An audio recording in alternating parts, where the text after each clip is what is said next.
il avait une lettre d'invitation signée par Charles III et Kate et William qui sont au pied. C'est Kate et William qui sont là. Et le président qui descend. Donald Trump descend de l'hélicoptère présidentiel. Kate et William sont là pour l'accueillir, comme prévu dans le protocole officiel.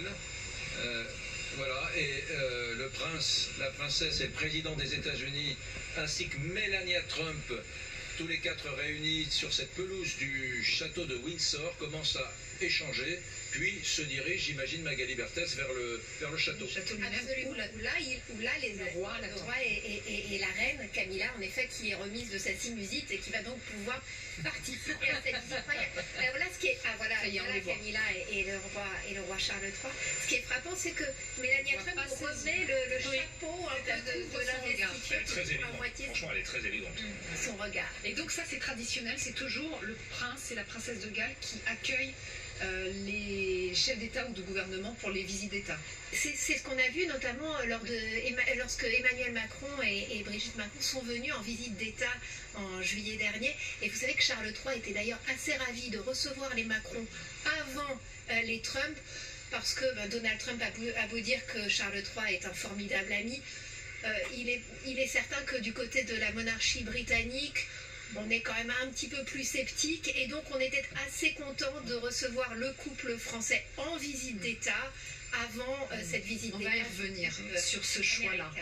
Alex Taylor est en direct avec nous, journaliste spécialiste de l'Europe. Bonjour, est-ce que vous pouvez nous aider, vous aussi, à commenter ces images? Vous en avez l'habitude de ces visites d'État en Grande-Bretagne, tout est protocolaire pour le moment.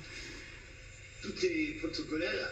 Une chose qui est frappante quand même, je voulais parler de la visite d'Emmanuel Macron. Au moins lui a eu droit au carrosse dans les rues de Windsor avec le peuple, et en plus il faisait beau. Alors que là, ce qui est frappant dans cette visite quand même, en dehors de tout le côté pompe et circonstances, bien sûr que les Britanniques... Attendez, Alex Taylor, on va régler le son.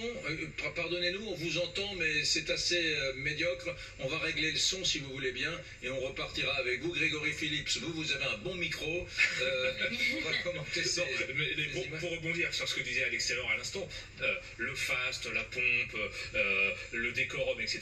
Notons que cette visite d'État se déroule à Windsor, pas à Londres, et ça se déroule dans l'enceinte du château royal, c'est-à-dire qu'il n'y aura pas les calèches dans les rues de la petite ville britannique. Pourquoi? Parce qu'il y a quand même désolé, je casse un peu l'ambiance, mais il y a eu des contre-manifestations hier soir à Windsor, il y en a d'autres prévues aujourd'hui, il y a une grande manifestation prévue à Londres, et donc cette visite extrêmement fastueuse où on déroule le tapis rouge se déroule quand même un petit peu à l'abri des regards, parce qu'évidemment une contre-manifestation pour accueillir le président américain, ça fera un peu tâche. C'est pour ça que ça se déroule à l'intérieur du château et qu'il n'y aura pas le défilé en calèche dans les